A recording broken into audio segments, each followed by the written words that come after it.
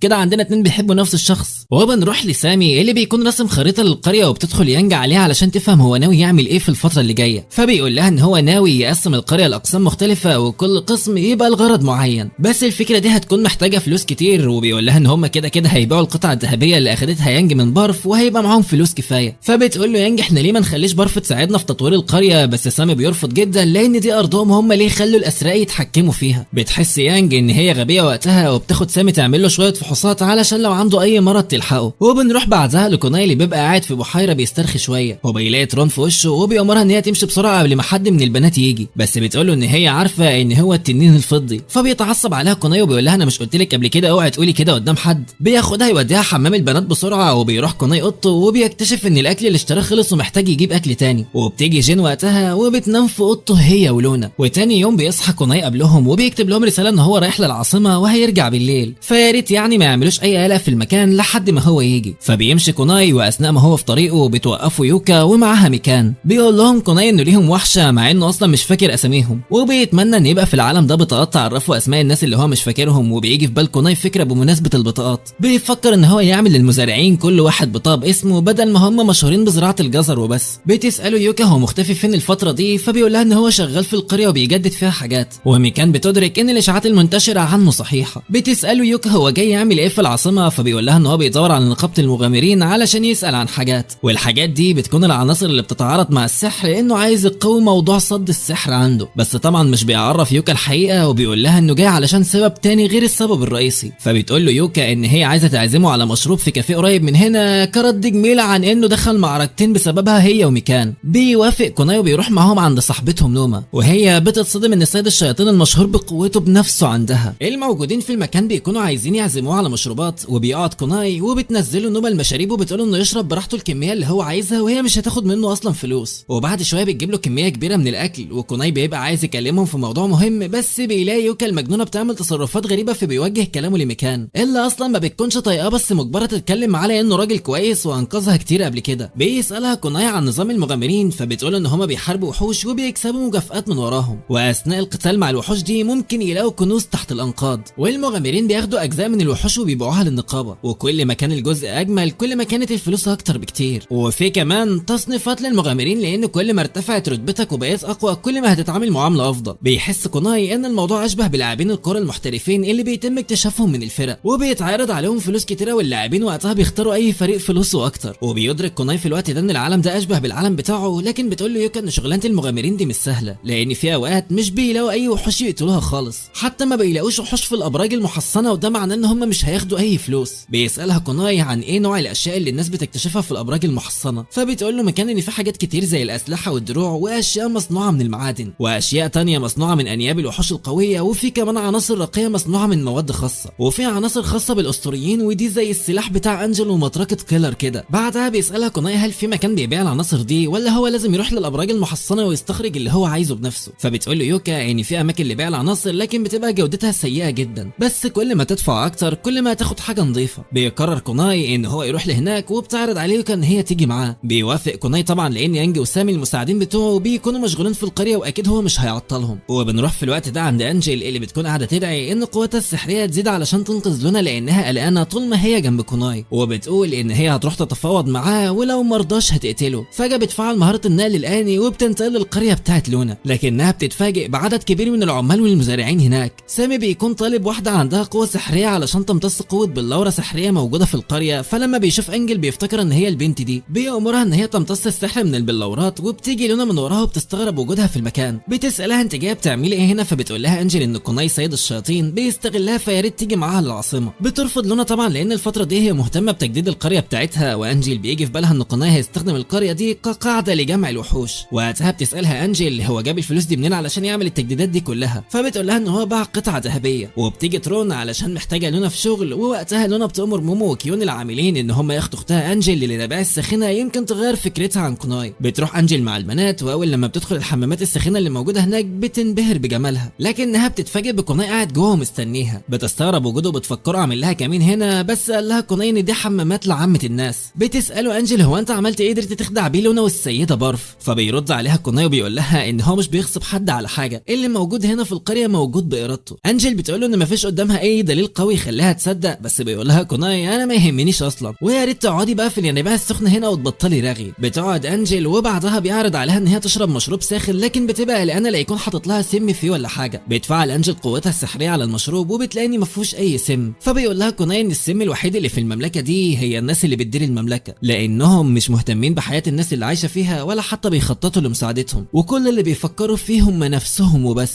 وبيجي في بال كوناي في الوقت ده القريه اللي جن منها لما كانوا بيعاملوها معامله وحشه بدل ما ينقذوها من الفقر اللي هي فيه. انجل في الوقت ده بترد عليه وبتقول له ان هو معاه حق وان هي مش هتقدر تجادله في حاجه زي كده. بتشرب انجل المشروب وده بيزود قوتها بنسبه كبيره، وبيديها كوناي تاج بيطلعه من مخزون الادوات بتاعته، وبيقول لها ان ده هيخليها اقوى. بتاخده انجل وبتحس ان في تغيير كبير فعلا في قوتها. بيطلعوا من قاعه الينابيع بعدها، وكوناي بيسال انجل هي جت هنا ازاي. بتخبى عليه ان هي جت من خلال النقل الاني، وبتقول ان هي جت لوحدها عادي. فبيقول لها كوناي ان دلوقتي هيوصلها للقلعه وبينقلها عن طريق النقل الاني هو. بتستغرب انجل ان هو قادر يفعل مهاره زي دي، وبيطلب كوناي منها ان هي ما تقولش لحد على اللي حصل النهارده. بتقول انجل في نفسها ان الواد كوناي ده غريب جدا، لان الحكام بس هم اللي قادرين يدوا الهالات للناس. فيا ترى يا هل ترى ايه اللي هيحصل مع كوناي بعد كده؟ كل ده واكتر هنشوفه في الموسم الثاني، واللي انا متحمس له زي ما انت متحمس له بالظبط يا صديقي. فما تنساش تعمل سبسكرايب في القناه علشان اول لما الموسم الثاني ينزل انت تكون اول واحد اتفرج عليه، ولايك علشان ده يحمسنا ان احنا نكمل. ويلا اشوفكم الفيديو الجاي. سبحان الله وبحمده، سبحان ربي العظيم. صلوا على النبي وسلام.